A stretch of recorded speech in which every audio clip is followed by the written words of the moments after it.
Terzo mercato dell'export made in Veneto, i dazi decretati dal nuovo corso dell'amministrazione USA targata Donald Trump non fanno dormire sonni tranquilli agli imprenditori.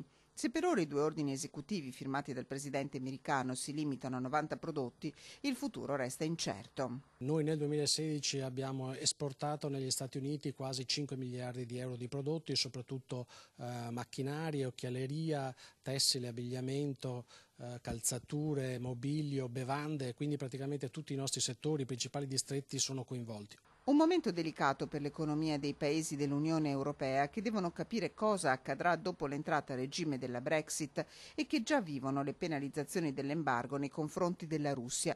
Il rischio, non poi così lontano, è quello di un effetto domino. L'Unione Europea in questo modo si dovrà difendere e quindi potrebbe introdurre dei nuovi dazi nei confronti dei prodotti americani e quindi instaurare, mettere in piedi un meccanismo che poi magari non sia in grado di controllare. Il deficit commerciale a stelle e strisce sfiora i 500 miliardi di euro, da qui la dichiarazione di una vera e propria guerra commerciale. Prudente il presidente del Veneto Luca Zaia. La partita dei dazi va affrontata assolutamente con i piedi di piombo, come si dice, no? Bisogna essere innanzitutto a conoscenza di quello che poi gli americani hanno scritto. Andremo a vedere, andremo a capire.